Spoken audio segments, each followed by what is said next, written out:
मेरी शादी गांव के जागीरदार के बेटे से हुई थी। मैं शहर से आई थी, लेकिन माल दौलत से उस जमींदार के बेटे के बराबर ही थी। मुझे शुरू से ही गांव का माहौल बहुत पसंद था। जब भी छुट्टियां होती और मेरे पापा हम बहनों से और हमारे इकलौते भाई से ये पूछते कि इस बार छुट्टियां मनाने कहाँ चले, तो मैं अपने पापा को गांव का ही कहती थी और मेरे बाकी बहन भाई ये सुनकर मेरा मजाक उड़ाते थे। वो कहते हम इटली या पेरिस जाएंगे। वो दूसरे देश की बात करते, जबकि मैं गांव की बात करती थी तो वो मेरा मजाक उड़ाते कि ये गंवार है और गांव की ही बात करती है। शायद ये मेरी मिट्टी से मोहब्बत थी या ना जाने कि मुझे अपना हिंदुस्तान ही पसंद था और हिंदुस्तान के गांव के हर एक लहलहाते खेत देखकर मेरे दिल को बड़ा सुकून मिलता था। शायद यही वजह थी, जब ऋषि का रिश्ता आया तो मेरी बड़ी बहन ने फौरन मना कर दिया। कहने लगी, नो डैड, मैं किसी भी गांव में जाकर जिंदगी नहीं गुजार सकती। ऋषि के पापा मेरे पापा के बचपन से ही बहुत अच्छी दोस्ती थी और उनकी शुरू से ही इच्छा थी कि अपने बेटी की शादी हम दोनों बहनों में से किसी एक के साथ करें। क्योंकि मेरा नंबर दूसरा था, इसीलिए उन्होंने बड़ी बहन का रिश्ता मांगा था, लेकिन मेरी बड़ी बहन ने साफ इनकार कर दिया। मेरे पापा कहने लगे, मेरी उससे बहुत ज्यादा दोस्ती है और मैं उसे यूं टाल नहीं सकता, लेकिन इस बात को भी मानता हूँ कि बेटी को जबरदस्ती किसी के साथ ब्याह नहीं सकता। हमारे और हमारे पापा के बीच कोई झिझक नहीं थी। वो हमसे हमारे रिश्तों की बात बेझिझक कर लिया करते थे। बिल्कुल दोस्तों जैसा माहौल था। खाने की टेबल पे ये टॉपिक पापा छेड़ चुके थे। मेरे पापा ने मुझसे पूछा कि तुम बताओ, तुम्हारा क्या इरादा है? क्या ये रिश्ता तुम्हें पसंद है? खैर, ये रिश्ता तो मेरी बड़ी बहन के लिए आया था, इसीलिए मैंने सोचा नहीं था। लेकिन हाँ, मुझे गांव बहुत पसंद था, इसीलिए मैंने कहा मुझे इस रिश्ते पे कोई ऐतराज नहीं। हालांकि मेरी माँ, मेरी बहन मुझे गौर से देखने लगी। वो नहीं चाहती थी कि मेरी शादी गांव में हो। बेशक उन लोगों का घराना बहुत अमीर था, लेकिन फिर भी गांव की जिंदगी और शहर की जिंदगी में बहुत अंतर होता है। मेरी माँ कहने लगी, क्यों ऐतराज नहीं है? मैं जानती हूँ कि तुम गांव में नहीं रह सकती, तुम्हें यहाँ शहर की जिंदगी गुजारने की आदत है। ये कोई 2-4 दिन या हफ्ता महीनों की बात नहीं, सारी जिंदगी का सवाल है। तुम एक आजाद माहौल में पली बड़ी हो और यही की तुम्हें आदत है। तुम कैसे ऋषि के साथ गुजारा करोगी? मैंने कहा, मैं कर लूंगी। मुझे गांव पसंद है और मुझे वहां का माहौल भी पसंद है। और मैं कौन सा किसी किसान की पत्नी बनना है? अरे, जागीरदार की बहू बनकर जाऊंगी। गांव वाले तो मेरे आगे पीछे घूमेंगे फिरेंगे। इस रिश्ते में मुझे कोई भी खराबी दिखाई नहीं दे रही थी। मेरे पापा कहने लगे, ठीक है, जब लक्ष्मी को इस रिश्ते पे कोई ऐतराज नहीं है तो फिर कोई समस्या ही नहीं है। इसीलिए मेरा रिश्ता ऋषि से तय हो गया। मुझे अगर इस रिश्ते से बहुत ज्यादा खुशी नहीं थी तो अफसोस भी नहीं था। और जल्द से जल्द ही मेरी शादी हो गई। मैं विदा होकर शहर से गांव आ गई। हम रात के समय ही गांव पहुंचे थे और पूरी हवेली कुमकुम और फूलों से सजी हुई थी।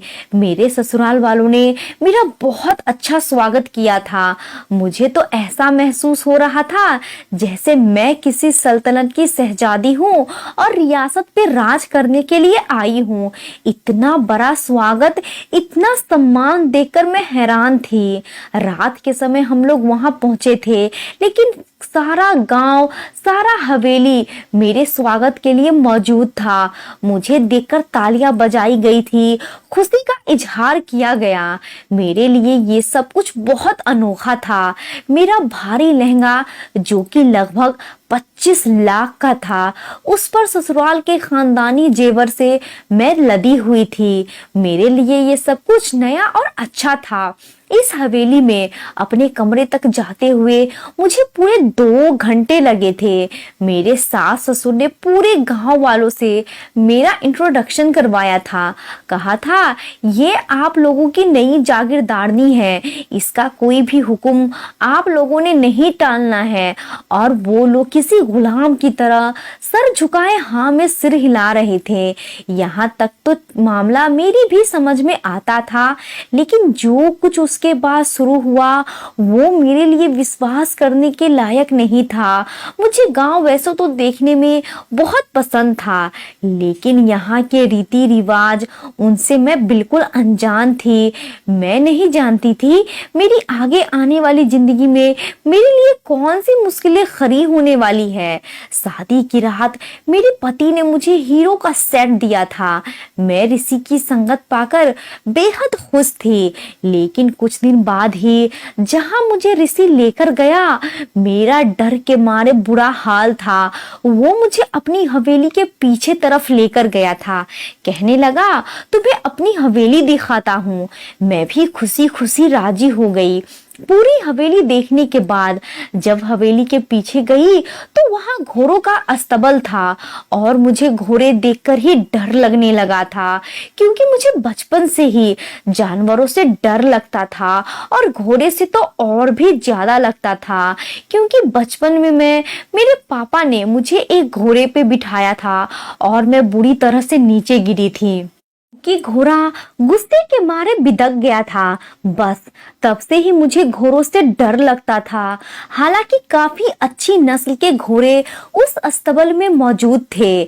ऋषि ने मेरा हाथ घोड़े पे लगाना चाहा तो मैंने ऋषि से अपना हाथ छुड़ाया और पीछे हो गई। ऋषि मुझे हैरत से देखने लगा और कहने लगा, लक्ष्मी क्या बात है? मैंने कहा मुझे घोड़ों से डर लगता है। तो वो कहने लगा, क्या घोड़ों से भी कोई डरता है? मेरी तो इच्छा है कि मैं तुम्हें घुड़सवारी सिखाऊं और एक तुम हो कि घबरा रही हो। मैंने कहा ना बाबा ना, मुझे तो इन घोड़ों से दूर ही रखो तो अच्छा है। उस वक्त ऋषि ने मुझे कुछ नहीं कहा, लेकिन वो कहता था ये घोड़े पालना मेरा जुनून है और इन घोड़ों से मुझे इश्क है। इसीलिए अगर तुम चाहती हो कि मेरे दिल में तुम्हारी मोहब्बत और भी बढ़ जाए तो तुम घोड़ों का ख्याल रखा करो, उनके साथ दोस्ती कर लो। ये कुछ भी नहीं कहते, लेकिन मेरा दिल तो घोड़ों के नाम से ही डर जाता था, धड़कने लगता था। ये मेरे बस की बात न थी। एक बार ऋषि मुझे जबरदस्ती अपने घोड़ों के अस्तबल के अंदर ले गया। मेरा हाथ पकड़कर घोड़े की पीठ पे फिराने लगा। कहने लगा, अब बताओ क्या खा लिया इन्होंने तुम्हें? कुछ भी तो नहीं कहते। इन घोड़ों से तुम बेकार ही इतना डरती हो। ऋषि ने मेरा हाथ पकड़कर फेरा था, लेकिन सच में घोड़े ने मुझे कुछ भी नहीं कहा था। इसी अस्तबल में एक लकड़ी का कमरा अलग से बना हुआ था, जहां पे बस एक ही घोड़ा था जो काले रंग का था। ऋषि मुझे उसके पास लेकर नहीं गया।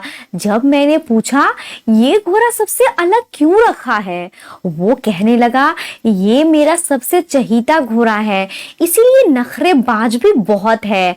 अब मेरा डर काफी हद तक खत्म हो चुका था, इसीलिए मैंने कहा कि मैं इस घोड़े से भी मिलना चाहती हूँ, मुझे उस घोड़े से भी मिलने दो। वो कहने लगा, देख लो, अगर तुम उसे पसंद आ गई तो फिर मेरा क्या होगा।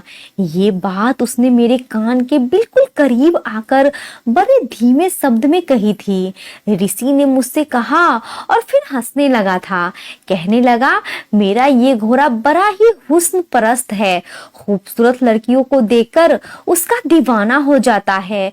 मेरे लिए ये बात अनोखी थी। फिर जिस तरह से बार बार ऋषि मुस्कुरा रहा था, मुझे देख रहा था, तो शायद वो मुझे डराने के लिए या मुझे बेवकूफ बनाने की कोशिश कर रहा था। इसीलिए मैंने बड़ी अदा से अपनी भवें चढ़ाकर कहा, ठीक है, मुझे उससे भी मिलवा दो। मैं देखती हूँ कि मुझे देखकर वो क्या रिस्पॉन्स देता है। मेरी बात सुनकर ऋषि हंसने लगा। मेरा हाथ पकड़कर अस्तबल के अंदर छोटा सा बना लकड़ी का कमरा था और उसी में वो घोड़ा था। उसके अंदर मुझे ले गया। उसने दरवाजा खोला और मुझे अंदर ले गया। वो घोड़ा दूर से ही दिखाई दे रहा था। ऐसे चमक रहा था जैसे उसके शरीर पे तेल की मालिश की गई हो, जिससे उसकी चमक और भी बढ़ गई थी।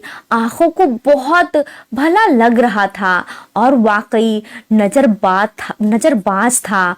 उसने एक नजर मुझे देखा और फिर नजर नहीं पलटी थी, वहीं का वहीं खड़ा रहा। धीरे धीरे उस घोड़े की आंखों में सुर्खी आने लगी थी। पता नहीं क्यों मुझे उसकी नजरों से अब डर महसूस होने लगा था। मैं सोच भी नहीं पा रही थी कि उसकी आंखों में एकदम से लाल क्यों होने लगी थी। तभी एकदम वो मेरे पास आने लगा। मैं तो सांस लेना ही भूल गई थी और फौरन से कमरे से बाहर निकली। वो घोड़ा तो संभल ही नहीं रहा था, बाहर आने की कोशिश कर रहा था। ऋषि ने बड़ी मुश्किल से उसे न जाने किन किन तरीकों से काबू में किया था, लेकिन जैसे ही वो मेरी तरफ देखता मेरी तरफ लपकने लगता था। हालांकि वो रस्सी से बंधा हुआ था। अगर बंधा न होता तो न जाने मेरे ऊपर हमला ही कर देता। कुछ देर पहले घोड़े देखकर जो मेरा डर कम हुआ था, मेरा डर उस काले घोड़े को देखकर फिर से वापस आ गया था। वो घोड़ा ऋषि के काबू से बाहर हो रहा था। ऋषि मुझसे कहने लगा, लक्ष्मी, अभी तुम जाओ यहाँ से। मैं भी उस घोड़े से डर रही थी, इसलिए जल्दी ही अस्तबल से बाहर निकल गई। 15-20 मिनट के बाद ऋषि बाहर आया था। पसीने से भीगा हुआ था और काफी सीरियस भी था। बुरी तरह हाँफ रहा था। घोड़े को संभालना आसान काम नहीं होता, और खास तौर पे उस समय जब वो बिदक जाए। कहने लगा, कमबख्त को तुम कुछ ज्यादा ही पसंद आ गई हो। ये सुनकर तो मेरी जान निकल गई थी। मैंने कहा, मुझे डराओ मत। मेरी बात सुनकर ऋषि जोर जोर से हंसने लगा। कहने लगा, सच कह रहा हूँ, आज तक कभी किसी लड़की को देखकर इसने इतनी उछल कूद नहीं की। मुझे लगा ऋषि मुझसे मजाक कर रहा है, लेकिन कुछ दिन बाद एक ऐसा राज मुझ पे खुला कि उसने मेरे होश उड़ा के रख दिए थे। जिस गांव में ऋषि रहता था वहां पहले तो तलाक देने का कोई रिवाज ही न था, लेकिन अगर किसी लड़की को तलाक हो जाती तो वो इससे दूसरी शादी नहीं की जाती थी। वो सारी जिंदगी विधवा रहकर ही गुजार देती थी। लेकिन अगर उसका पति दोबारा ये चाहता कि मेरी शादी अपनी पत्नी से दोबारा हो जाए तो उसे हलाला करना पड़ता था, और वो भी घोड़े के साथ। ये सुनकर तो मेरी सूझबूझ खत्म हो गई थी। मेरी सास ने मुझे गांव वाली औरतों के मसाइल बनाती शुरू कर दिए। कहने लगी, हमारे बाद तुम्हें ही ये सब कुछ संभालना है, इसीलिए तुम्हें ये सब कुछ पता होना चाहिए कि हमारे गांव के रीति रिवाज क्या है। लेकिन ये तो रीति रिवाज के नाम पे जहालत थी जिन्हें परवान चढ़ाया जा रहा था, और उससे सबसे बड़ी जहालत ये थी जिसे सुनकर मैं एकदम गुमसुम हो गई थी। मैंने कहा, एक जानवर के साथ हलाला, भला ये कैसे मुमकिन है? मैं तो इस बारे में सोच भी नहीं पाई थी। तभी पीछे कमरे से 2 नौकर आए जहां मैं अपनी सास के साथ बैठी थी और बातों में बिजी थी। वो आकर मेरी सास से कहने लगे, बड़ी मालकिन, 3 दिन से शेरू ने कुछ नहीं खाया है, बिल्कुल निढाल बैठा है। मेरी सास ये सुनकर कहने लगी, तुझे पता है ना, तेरी काली शक्ल देखकर तो वो एक निवाला भी नहीं लेगा, और जो रानी है ना वो सब नौकरों में खूबसूरत है, उसी को बोल, वही उसे खाना खिलाएंगे। खूबसूरती का दीवाना है मेरा शेरू। मैंने अपनी सास से पूछा, मम्मी जी, ये शेरू कौन है? मेरी सास कहने लगी, ऋषि का घोड़ा। वो बस सुंदरता पे ही मरता है। ये सुनकर भी मुझे हैरत हुई थी। क्या जानवर भी हुस्न परस्त होते हैं? मैंने कहा, जानवर को क्या मालूम कि सुंदरता क्या होती है। उसे क्या पता कि खूबसूरत औरतों के हाथ से चारा पीठ भरकर खाया जाता है और काले नौकर की शक्ल देख ले तो वो मुंह पीछे फेर लेता है। मेरी सास कहने लगी, 3 दिन से कुछ नहीं खाया उसने, अब रानी खिलाएगी, देखना तभी खाएगा। ये कहने के बाद हम उस गांव की दूसरी औरतों के बारे में बात करने लगे। लेकिन कुछ देर बाद रानी भी आ गई और कहने लगी, मालकिन, आज तो मेरे हाथ से भी कुछ नहीं खा रहा है शेरू। ये सुनकर मेरी सास परेशान हो गई। कहने लगी, अब इस कमबख्त को मैं कहाँ से खूबसूरत लड़कियां ला कर दूं? जाओ ऋषि को फोन करो और उसे बुलाओ। 3 दिन से भूखा है मेरा शेरू। अगर आज भी उसने खाना नहीं खाया तो कहीं बीमार ही ना पड़ जाए। मेरी सास भी काफी चिंतित थी। शायद उन्हें भी ऋषि की तरह घोड़ों में दिलचस्पी थी, पर ना जाने मुझे घोड़ों से दिलचस्पी थी और न ही बातों से। और वैसे भी मैं सुबह की जागी हुई थी, जो कि मेरी आदत के खिलाफ था। इसीलिए जल्दी ही मैं अपने कमरे में चली गई। लेकिन अभी मेरी आंख लग ही पाई थी कि ऋषि कमरे में आ गया। बड़ा परेशान था। मैंने कहा, अब तुम्हें भी अपने घोड़ों की चिंता सता रही है? कहने लगा, बात मामूली नहीं है। 3 दिन से भूखा है वो, तुम्हें याद है ना? 3 दिन पहले वो तुम्हें देखकर ही बितका था। मैंने कहा, इससे मेरा क्या संबंध? कहने लगा, समझा करो, खाना खाएगा तो सिर्फ तुम्हारे हाथ से। बड़ा नखरीला घोड़ा है, ये अपनी जिद पे आ जाए तो किसी की नहीं सुनता। चलो ना प्लीज, उसे चारा खिला दो। ये सुनकर तो मेरी नींद एकदम से भागी थी। मैंने कहा, ऋषि, आप ये क्या कह रहे हैं? मैं इतना बड़ा काम नहीं कर सकती। आपने मुझसे कहा था, इसीलिए मैं आपका अस्तबल देखने आपके साथ चली गई थी। मुझे घोड़ों से वैसे ही डर लगता है। आप चारा खिलाने की बात कर रहे हैं? तो कहने लगा, अगर तुमने उसे खाना नहीं खिलाया तो वो मर जाएगा। चलो यार मेरे साथ, मुझे कुछ भी नहीं सुनना। तुम नहीं जानती कि शेरू मेरे लिए क्या है। ये कहकर ऋषि ने मेरा हाथ पकड़ा और मुझे बेड से उठाकर खींचने लगा।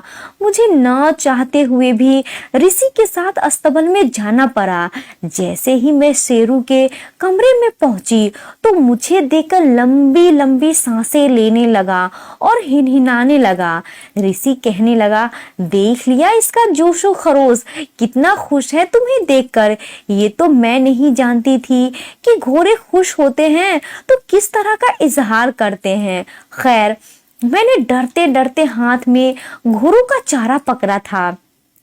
ऋषि मेरा हाथ पकड़कर घोड़ों के मुंह के करीब ले गया।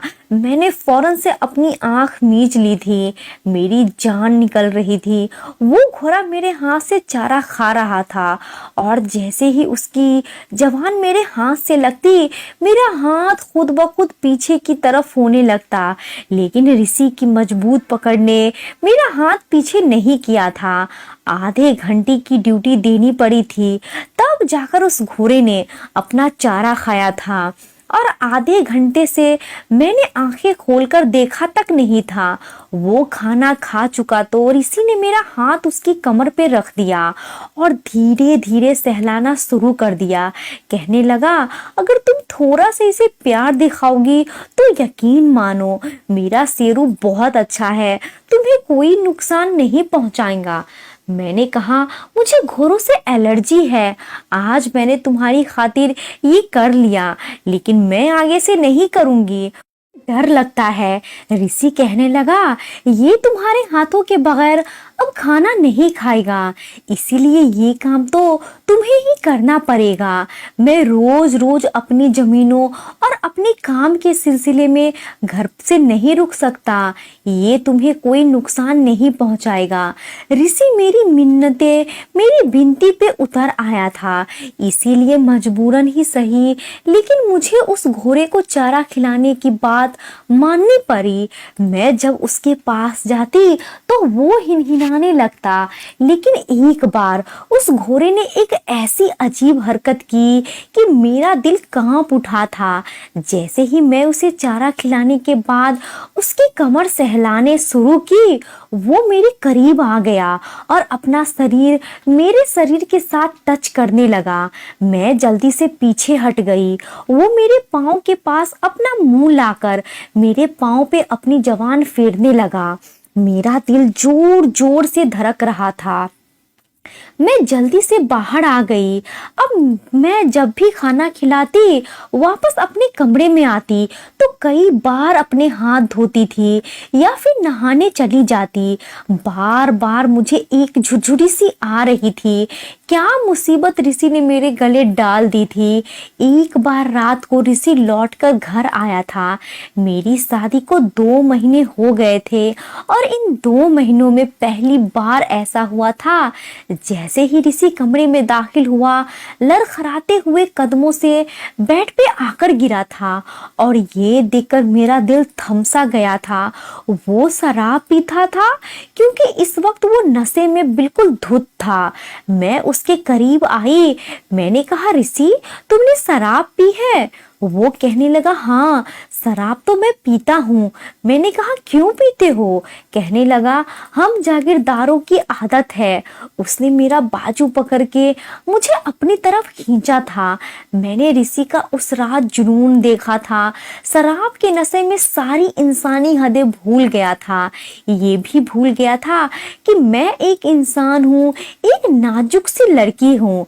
ऋषि जैसे ताकतवर आदमी के नशे में आने वाले जुनून का निशाना नहीं बन सकती थी। सुबह तक मेरी हालत खराब हो गई थी। ऋषि का नशा टूटा तो अपने नाखूनों की खरोंचों मेरे शरीर और मेरे चेहरे पे देखकर शर्मिंदा हुआ था। इससे पहले कि वो मेरी तरफ बढ़ता, मैं फौरन पीछे हुई थी। मुश्किल से हाथ के इशारे से मैंने उस इंसान को अपने करीब आने से रोका था। मैंने कहा, मेरे पास मत आना, तुम इंसान नहीं जानवर हो। तुमने शराब के नशे में मेरे साथ हैवानियत की है। मैं बहुत धीरे धीरे बोल रही थी। मेरी आंखों से आंसू बह रहे थे। कहने लगा, मुझे बिल्कुल होश नहीं था। सॉरी, आगे से नहीं होगा। मैंने कहा, मैं आगे से यहाँ रहूंगी तब ना। मैं वापस यहाँ से जा रही हूँ अपने घर वालों के पास। ये सुनकर वो थोड़ा सा घबरा गया था। कहने लगा, लक्ष्मी तुम्हें क्या हो गया है? मैं उस समय होश में नहीं था और शराब के नशे में इंसान को पता नहीं चलता कि वो क्या कर रहा है। मैंने कहा, तो पीते क्यों हो? छोड़ दो। ऋषि कहने लगा, बचपन की आदत है, नहीं छोड़ सकता। शादी के 2 महीने तक पता नहीं मैंने अपने आप को कैसे रोका था। इसीलिए शायद रात को उस ज्यादा ही पी गया था। लेकिन देखो, धीरे धीरे कम कर दूंगा। लेकिन मैंने कहा, तुम मेरे पास नहीं आओगे, मुझे मेरे घर जाना है। वो मेरे हाथ चूमकर कहने लगा। मेरे आंसू अपने हाथों से पोंछने लगा। मेरे चेहरे पे मारे गए नाखूनों से रिसने वाले खून को साफ करने लगा। कहने लगा, आई एम सॉरी, आगे से कभी भी नशे में तुम्हारे पास नहीं आऊंगा। और फिर यही हुआ। जिस दिन वो शराब पीता था, मेरे कमरे में नहीं आता था। लेकिन एक बार मुझे बेचैनी हुई, क्योंकि मेरी सास ने मुझे बताया था, जब जागीरदार शराब पीते हैं तो उनको औरत जरूर चाहिए होती है। ये बात उन्होंने मुझे ऐसे ही नॉर्मली शब्दों में बताई थी। लेकिन मेरा दिमाग तब से ही अजीबोगरीब बातें सोचने लगा था। इसीलिए जिस रात ऋषि मेरे पास नहीं आया, मैं समझ गई थी वो शराब पीकर अलग कमरे में सोया होगा।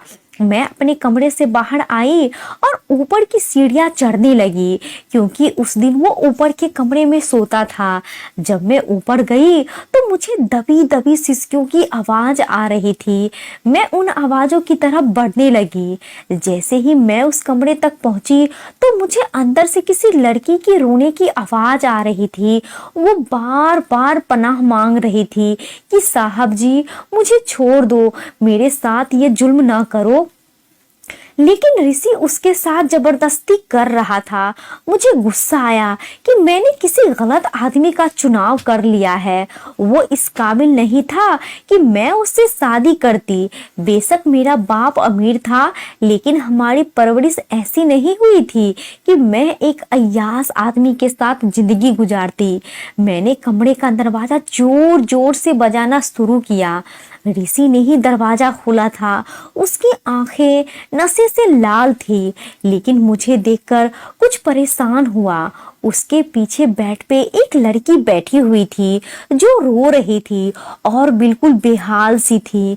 वो फौरन से भागती हुई मेरे पास आई, लेकिन जैसे ही कमरे से बाहर निकलने की कोशिश की, ऋषि ने उसे पीछे धकेला और मुझसे कहने लगा, तुम जाओ और जाकर अपने कमरे में सो जाओ। मैंने कहा, मैं सो जाऊं और तुम यहाँ दूसरों की बेटियां की जिंदगियां बर्बाद करते रहो? शर्म नहीं आती तुम्हें, बेगैरत इंसान? मेरी बात सुनकर वो मुझे गुस्से से घूरने लगा। कहने लगा, तुम्हारे साथ तो कुछ करता नहीं नशे में, और मुझे नशे में औरत चाहिए अपना जुनून निकालने के लिए। दफा हो जाओ यहाँ से, तुम यहाँ से। वो तो सारी मोहब्बत ही भूल गया था जो अब तक मुझसे जताता आ रहा था। मैंने उसका गिरबान पकड़कर झिंझोर कर रख दिया, उसे पीछे धक्का दिया और उस लड़की से कहा, तुम जाओ यहाँ से। ऋषि नशे में चूर था, इसीलिए गिरने से बेहोश हो गया था। वो लड़की मेरा धन्यवाद करते हुए चली गई। वो गांव के ही कोई लड़की थी जिसे ऋषि जबरदस्ती उठाकर लाया था। किसी लड़की से मुझे पता चला, जब भी जागीरदारों का दिल चाहता है, वो जिस लड़की को चाहे उसे अपनी हवस का निशाना बनाने से बाज नहीं आते। और ऋषि भी ऐसा ही था। अगले दिन जब ऋषि कमरे में आया तो बहुत गुस्से में था। मुझसे कहने लगा, मेरे मामलों में टांग मत लगाया करो। मैं क्या करता हूँ क्या नहीं करता, आज के बाद तुम दखल अंदाजी नहीं करोगी। वो गजबनाक शब्दों में मुझसे कह रहा था। मैंने कहा, तलाक दे दो मुझे, मैं तुम्हारी जिंदगी में अब और नहीं रहना चाहती। मैं एक ऐसे इंसान के साथ नहीं रह सकती जो शराब पीता हो और दूसरों की बेटियों और उनकी बहनों की जिंदगी और उनकी इज्जत के साथ खिलवाड़ करता हो। और शहर जाते ही मैं तुम्हारी कंप्लेन भी करूंगी, तुम्हें मैं पुलिस से पकड़वा दूंगी। मेरा ये कहना था कि उसने मेरे मुंह पे एक जोरदार थप्पड़ मारा। उसके हाथ से थप्पड़ खाकर मैं भी पागल हो गई थी। मैंने उनके सीने पे मुक्के मारने शुरू कर दिए। मैंने कहा, मुझे तुम्हारे साथ नहीं रहना। हमारा झगड़ा बढ़ गया था। मेरी सास भी आ गई। मेरे ससुर इस समय घर पे नहीं थे, वो शहर गए हुए थे। सारे नौकर भी इकट्ठे हो गए और सबके सामने ही ऋषि ने मुझे गुस्से में आकर तलाक दे दी। मेरी सास ये सुनकर ऋषि पे चिल्लाने लगी कि पागल हो, ये कोई गांव की छोरी थोड़ी है जो चुप रह जाएगी। उस वक्त तो मेरी सास ऋषि को पकड़कर बाहर ले गई और मेरा कमरा बंद कर दिया। लेकिन मैं सोच चुकी थी कि मुझे क्या करना है, इसीलिए अपना सामान पैक किया। जैसे ही कमरा खोला तो मैं हैरान रह गई, क्योंकि कमरा बाहर से लॉक था। मैंने दरवाजा खोलने की कोशिश की, दरवाजा बजाने लगी कि मुझे यहाँ नहीं रहना, मुझे यहाँ से निकालो। मैं दरवाजा पीट पीट कर थक गई, लेकिन दरवाजा न खुला। रात हो गई थी, भूखी प्यासी थी, लेकिन दरवाजा अब तक नहीं खुला था। और ना ही ऋषि आया था। और फिर रात के किस समय न जाने ऋषि और मेरी सास कमरे में आए थे। ऋषि को देखकर मैंने नफरत से कहा कि मैं तुम्हारी कुछ नहीं लगती, तुम मुझे अपने मुंह से 3 बार तलाक दे चुके हो, इसीलिए अपनी शक्ल भी मुझे मत दिखाओ। मेरी सास कहने लगी, देखो ऋषि ने गुस्से में ये सब कहा है और हमारे पास इसका हल है। देखो ऋषि को अपनी गलती का एहसास है और वो तुम्हें से दोबारा शादी करने को तैयार है। मैंने कहा, कौन सी शादी, कैसी शादी? मैं इस आदमी से कोई रिश्ता नहीं रखना चाहती। मैं तो खुश हूँ कि उसने मुझे तलाक दे दी है। वो कहने लगी, देखो तुम्हारी मर्जी तो चलेगी नहीं, होगा तो वही जो हम चाहते हैं। ये सुनकर मैंने कहा, क्यों? वो होगा जो तुम चाहती हो, बल्कि वो होगा जो मैं चाहती हूँ। वो कहने लगी, तुम इस हवेली से बाहर नहीं जा सकती, हम तुम्हारा हलाला शेरू से करवाएंगे। ये सुनकर तो मेरा होश उड़े थे। वो कहने लगी, हमारे गांव में तो घोड़े से ही हलाला करवाया जाता है, इसीलिए एक रात के लिए तुम्हें शेरू की दुल्हन बनना पड़ेगा और उसके बाद ऋषि की। मैंने कहा, मैं किसी भी जाहिल रस्म की भेंट नहीं चढ़ सकती। मेरा फोन मुझे दो, मैं अपने घर वालों से बात कर लूंगी। लेकिन मेरी सुनता कौन? मैं तो एक ऐसे दलदल में फंस गई थी कि जहां से निकल पा ही नहीं रही थी। उसी रात मुझे जबरदस्ती दुल्हन बनाया गया। मेरी सास ने मुझे मारा भी था और रात को जबरदस्ती मुझे उस घोड़े के कमरे में फेंक दिया गया था और बाहर से दरवाजा भी बंद कर दिया गया था। आज घोड़े की रस्सी भी खुली हुई थी। ये देखकर मैं डर के मारे रोने लगी थी। मैं जानती थी अब मैं मर जाऊंगी। मैं किसी इंसान की हैवानियत बर्दाश्त करने के लायक न थी। और फिर ये तो जानवर था। मैं खुद ही उस घोड़े के पास चली गई। मैंने कहा, मुझे मार दो शेरू, मुझे खत्म कर दो, मैं मरना चाहती हूँ। मैं किसी जानवर की हवस का निशाना नहीं बन सकती।